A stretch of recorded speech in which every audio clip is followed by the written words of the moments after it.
Cécile, I would like to know why you have decided to organize this Art Dégénéré exhibition at Musée Picasso now. It's an idea I had since several years, around perhaps 5 or 6 years ago. At the beginning, I thought it was at the time where I was at the Musée de l'Orangerie. And as you know, the Musée de l'Orangerie hosted the big exhibition on Arnaud Breker, the sculptor of the Nazism, or the official one, yeah. Official artist. And so I thought it would be great to explore this story, this sad story around the works of art. In this place, because it was a way to know a better or the story of the building, of the place, of the institution, and so on. But when I arrived here at the Musée Picasso, I realized that Picasso is perhaps the most emblematic degenerate artist in the way, because he was the first anti-fascism involved with Guernica, but he had always publicly fight against fascism, and of course he has been defined by the Nazism, and as an inventor of Cubism also, probably he incarnate perfectly. And also the most modern artist, the most radical modern artist of the 20th century. So it's interesting to see that he was named by the fascists as a Jewish artist. Ah well? Yes, was say he's a Jewish because he was degenerate, and so the idea to keep this project on the degenerate art at the Musée Picasso appeared much more stronger here because it's a way to explore the history of Picasso during the Second World War, but it was also the possibility to do the first exhibition on this subject in France. It's amazing because when you think that it's the first exhibition, yeah. But there were exhibitions in other countries? Yeah. It has been it has been very well displayed and studied by at the LACMA exhibition in LA, because they have a lot of German expressionists. Yeah, and so it was a huge exhibition, very, very important, and by Stéphanie Baron. And then you had some exhibitions in Germany, of course, where they are dealing with their past very actively, and they did a lot, and also in Switzerland, but in France never. But in Swiss they were related to the degenerate art because they organized an auction. Of course, in Lucerne. The auction of Lucerne, which is it's part of these terrific stories. And the exhibition happened in a time of intense racism, nationalism. Yeah, it's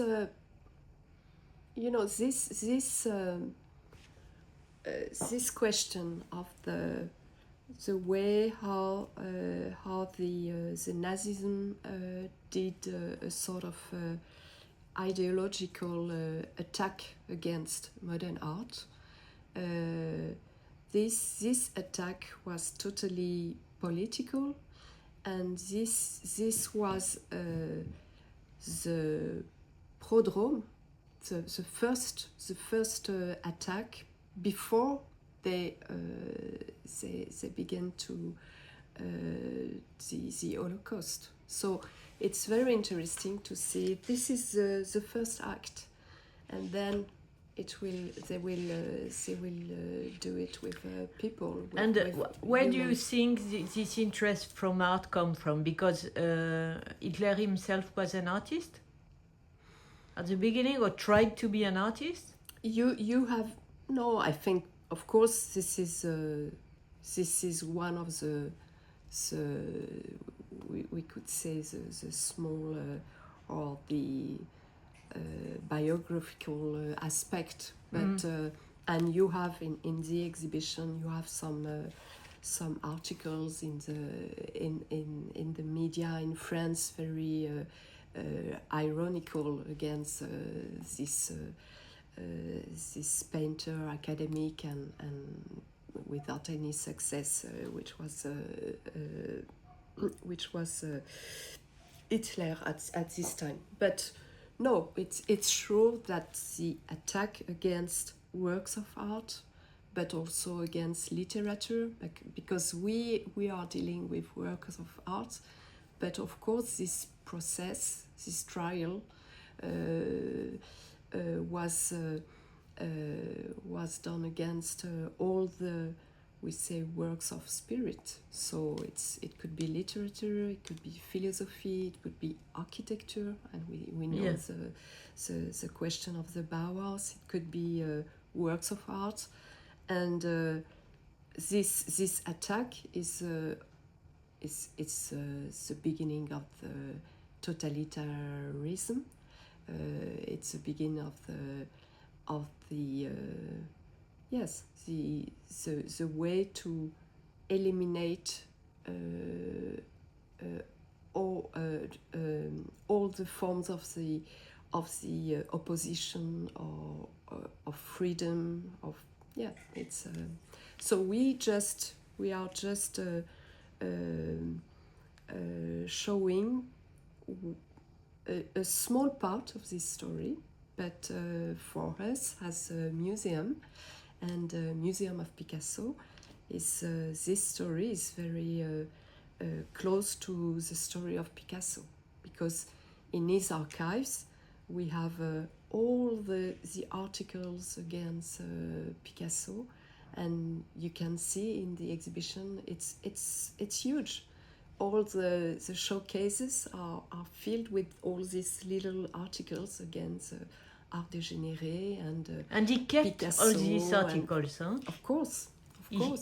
Himself. Yeah. And do we learn something? Did we learn something in recent years about degenerated art? I think this exhibition and the curator Johan Poplar did really a great job about this exhibition. He tried to make a synthesis about all what was brought by the researcher, and perhaps you have noticed in the first room this these small sculptures, broken sculptures. Yes. This is it's some in some ways this is the most new of the subject.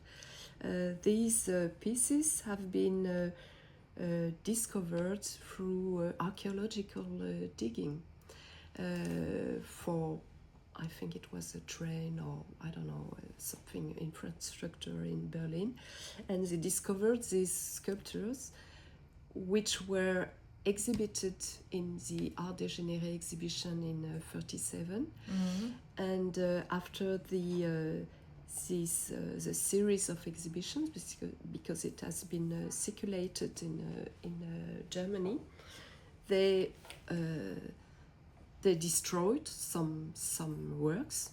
For example, one painting by Georges Gros, that Yael Bertana will resuscitate,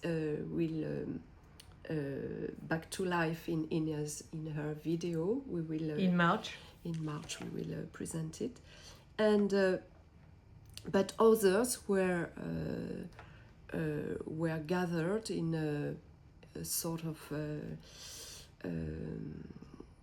an entrepôt, pardon, a storage, to make the possibility to do it again.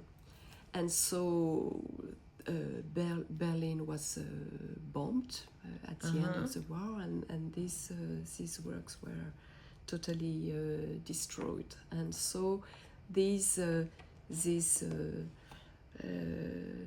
archaeological objects were discovered a few years ago, and so this is interesting to. It's a way. Yes, it's a way to say that this is a story through the works of art as an actor of this story, a little bit like Muse did in his cartoon. He tells the story through the works of art, and that's true that we are doing the same. So it's not very dramatized in the way to display it, but it has been done very carefully, and I think the most interesting to do today for us in this story is to understand the logical of the way how the Third Reich has organized this trial against modern art, and all the steps, ideologically, exhibitions, confiscation in the museum, and the way also the museum's director have been fired also, and then the organization of the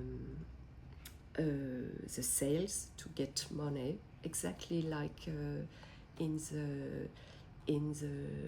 during the Shoah, when they sell the hairs, the dance, belongings. The belongings to the people. Merci.